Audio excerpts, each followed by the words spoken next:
The Great Pyramid of Giza has been standing in the Egyptian desert for somewhere between 4,000 and 5,000 years.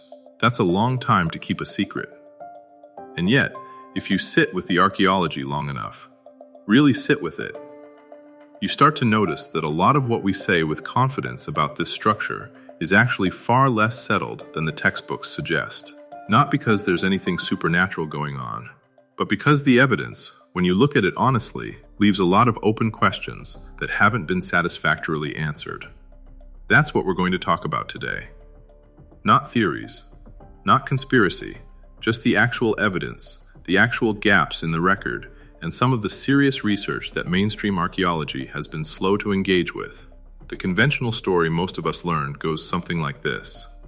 Around 2550 BC, the Egyptian pharaoh Khufu ordered the construction of the Great Pyramid as his royal tomb. It took roughly 20 years to build. Tens of thousands of workers moved and stacked approximately 2.3 million blocks of stone using copper tools, wooden sleds, and ramps. When it was finished, it stood as the tallest man-made structure on Earth, a title it held for nearly 4,000 years. It's a reasonable story, and parts of it are probably true. But here's the thing that serious researchers keep coming back to. When you ask for the primary evidence supporting this account, not the interpretation, but the actual documented evidence from the time of construction, the record is surprisingly thin. There are no inscriptions from Khufu's era that clearly state he built this pyramid. There are no papyrus records describing the construction process in detail. There are no administrative documents listing the workforce, the quarry sites, or the logistics. For a civilization that recorded almost everything, harvests, religious rituals, royal decrees, land disputes, the construction of their most ambitious project is essentially unrecorded. That's worth pausing on. Now, the absence of records doesn't prove the pyramid wasn't built by Khufu. Absence of evidence isn't evidence of absence, as the saying goes. Records can be lost. Papyrus decays, tombs get robbed, and documents disappear. But when you combine the missing records with some of the other anomalies inside the pyramid itself, the picture gets more complicated. Consider the purpose of the structure.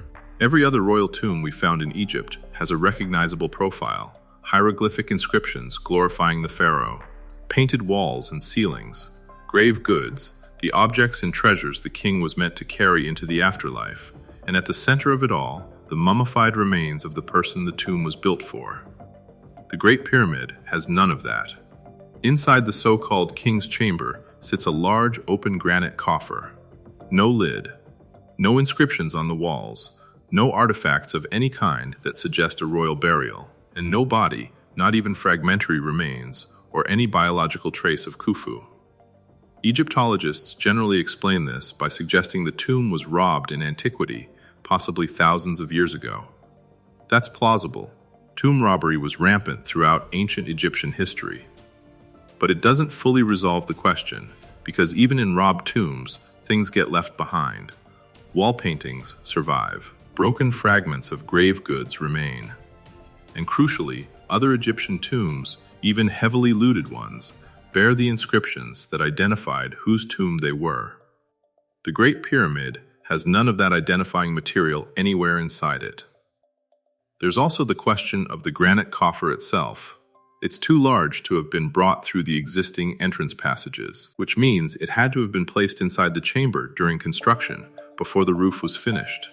That level of planning is consistent with a purpose-built installation, something designed to be there permanently from the beginning. But what it was designed for, no one has convincingly explained. Set aside the historical record for a moment and look at the physical structure itself, because this is where the questions get genuinely interesting from a scientific standpoint. The Great Pyramid is aligned to true north with a margin of error of just 0.05 degrees. That's an accuracy that several modern buildings, surveyed with GPS and laser equipment, don't achieve. The base of the pyramid, covering 13 acres of desert, is level to within 2 centimeters across its entire surface. That's not rough construction, that's precision engineering. Inside the structure, particularly in the granite-lined King's Chamber and the connecting passages, researchers have documented something that doesn't sit comfortably with the copper tools narrative. Engineer Christopher Dunn spent years analyzing the granite work inside the pyramid. Granite is an extremely hard stone. Copper, the primary metal available to Bronze Age Egyptians, is significantly softer. When a copper tool strikes granite repeatedly, the copper deforms and wears down long before it makes a clean, precise cut in the stone. What Dunn found in the pyramid were drill cores, cylindrical bores through granite, that showed a perfectly consistent, circular cut. The spiral grooves left by the drilling process moved through the granite at a rate that, by his calculations, was 50 times faster than what modern diamond-tipped drill bits achieve in similar stone today. Now, Dunn's conclusions have been disputed, and he's not a mainstream archaeologist, but his actual measurements and observations have never been convincingly refuted. Nobody has demonstrated, under controlled conditions, how ancient Egyptian workers achieved those specific drill marks using the tools they're supposed to have had. Several modern experiments have attempted exactly that. Teams using authentic Bronze Age tools, copper chisels, stone pounders, have worked on granite under documented conditions. The results, to put it charitably, don't match what we see inside the pyramid. The tools deteriorate quickly. Progress is minimal. The precision simply doesn't emerge. That doesn't tell us what the ancient builders did use. But it does tell us that the conventional explanation has a gap in it. There's also something small but persistently puzzling about the interior spaces. The chambers and passages deep within the pyramid, spaces that workers would have occupied for extended periods during construction, show no traces of soot, smoke residue, or any combustion byproduct on the walls or ceilings. If you've spent time in ancient caves or tunnels where oil lamps or torches were historically used, you know what that leaves behind. The black staining is permanent. It soaks into limestone and stays there for millennia. The pyramid's interior simply doesn't have it. That means either the builders had a light source that produced no smoke, which raises its own questions, or the spaces were finished and sealed without workers ever being inside them for extended periods. Neither explanation maps neatly onto the conventional construction narrative. In the early 1990s, a German engineer named Rudolf Gantenbrink was given permission to explore narrow shafts inside the Queen's chamber. These shafts, about 8 inches square, had generally been assumed to be symbolic passages with no functional purpose, leading nowhere. Gantenbrink sent a small robotic camera through one of these shafts. About 200 feet in, the robot's camera revealed a small limestone slab fitted into the tunnel, complete with 2 copper fittings, handles essentially, set into its surface. This was significant for several reasons. Metal fittings inside a shaft that was supposedly decorative and non-functional suggested that something beyond that door was considered worth protecting, or at minimum worth marking. The discovery attracted attention worldwide. Then, the investigation was halted by Egyptian authorities. No clear explanation was given at the time. Nearly a decade passed. In 2002, a team with National Geographic sponsorship returned and drilled a small camera hole through Gantenbrink's door. Behind it was another sealed stone slab. A second door, just a short distance behind the first. That second door has never been opened. Access has not been granted. We don't know what's behind it. That's not a conspiracy, that's just a fact, and it's a frustrating one because the technology to investigate that space non-invasively, without damaging anything, has existed for years. Then in 2017, something larger came to light. A team of international researchers used a technique called muon radiography to scan the interior of the pyramid from the outside. Muons are subatomic particles produced by cosmic rays. They pass through matter at predictable rates, and by measuring variations in that passage, you can map density differences inside a large structure, essentially a non-invasive X-ray. The team found a previously unknown void above the Grand Gallery, a large empty space, its dimensions rivaling the known internal chambers of the pyramid, with no visible entrance and no known purpose. This was reported in the journal Nature. It was peer-reviewed. It was not fringe science. An exploration of that void has not been permitted. The Great Sphinx sits about a quarter mile from the Great Pyramid. It's carved from the natural limestone of the Giza Plateau, a recumbent lion with a human face, approximately 240 feet long and 66 feet high. Official Egyptology dates its construction to around 2500 BC, linking it to the pharaoh Khafre, based largely on proximity to his pyramid and a supposed facial resemblance between the Sphinx and a statue of Khafre found nearby. In the early 1990s, Boston University geologist Dr. Robert Schoch began studying the erosion patterns on the Sphinx's body and the walls of the enclosure it sits in. Schoch's specialty is rock weathering, and what he observed didn't match the erosion profile caused by wind and sand, the expected agents of weathering in a desert environment. The erosion was rounded, undulating, and deep, the characteristic signature of water erosion, specifically from prolonged and heavy rainfall working on the stone over an extended period. Schoch presented this analysis to the Geological Society of America, and his findings were supported by other geologists in attendance. The problem, and it's a significant one, is that the Sahara has not seen the kind of sustained rainfall required to produce that weathering profile since approximately the end of the last ice age, somewhere around 10 to 12,000 years ago.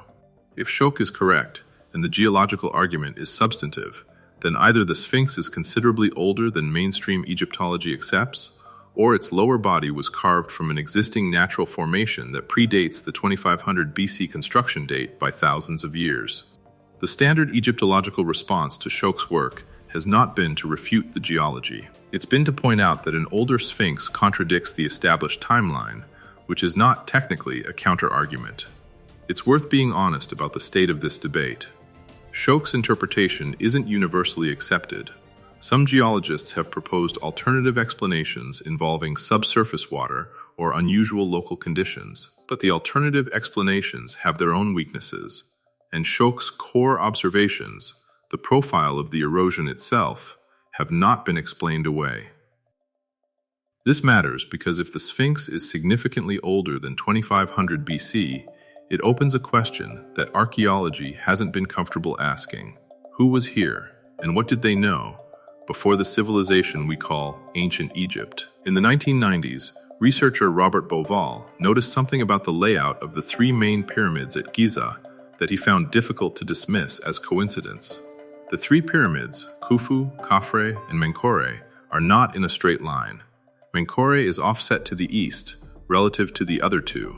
When Bauval mapped this arrangement against the night sky, he found that the positions of the pyramids mirror the three stars of Orion's belt with striking accuracy, including the offset of the third, smaller star. But the match isn't exact for 2500 BC. Due to a slow astronomical phenomenon called precession, the gradual wobble of Earth's axis over a 26,000-year cycle, the stars' positions shift slowly over millennia. Bauval calculated that the ground layout of the Giza pyramids most precisely matches Orion's belt, as it appeared in approximately 10,500 BC. Again, the same rough time window as the geological evidence from the Sphinx. Orion held deep significance in Egyptian religious cosmology. It represented Osiris, associated with death, resurrection, and the eternal cycle. The idea that the Giza complex was designed to reflect a specific celestial configuration, and that this configuration was set not to the present day, but to a specific point in the deep past, has serious astronomical support, even if its implications are uncomfortable for the conventional timeline. Bauval's theory has been criticized, primarily on the grounds that the match isn't perfect, and that you can find correlations between almost any set of 3 points and some arrangement of stars if you look hard enough. That's a fair methodological caution. But critics have also not fully accounted for the specific choice of Orion, the cultural significance of that constellation in Egyptian religion, and the convergence with other independent lines of evidence pointing to the same era. So where does all of this leave us? The honest answer is, with more open questions than most popular accounts of the pyramids are willing to acknowledge. The Great Pyramid was built with a precision that we cannot fully replicate using the tools its builders are supposed to have had. Its interior shows physical evidence, drill cores, cut marks, absence of soot, that doesn't fit the conventional construction narrative. It contains at least one large hidden space that has never been explored. It has sealed passageways behind which we have no idea what sits. The Sphinx beside it shows geological weathering consistent with an age far greater than mainstream archaeology accepts. And the layout of the entire Giza complex encodes an astronomical alignment that points to a moment in time thousands of years before Khufu. None of this definitively proves that a lost civilization built these structures, or that ancient Egyptians had access to technologies we haven't identified, or that the official timeline is wrong in every particular. But it does mean the settled, confident story most of us absorbed in school is more of a working hypothesis than a proven fact, and a working hypothesis that discourages further investigation, that treats the questions as settled when they clearly aren't, is not good science. The Giza Plateau may hold answers to questions about human history that are genuinely important. We have the technology to look for those answers non-invasively, carefully, and responsibly. What's been lacking, so far, is the institutional willingness to ask. These structures have been standing for 5,000 years. They'll stand for another 5,000. The question is whether we'll spend that time defending what we think we know, or actually trying to find out. Thanks for watching. If this is the kind of careful, evidence-based exploration you're interested in, there's more where this came from. Subscribe if you'd like to follow along.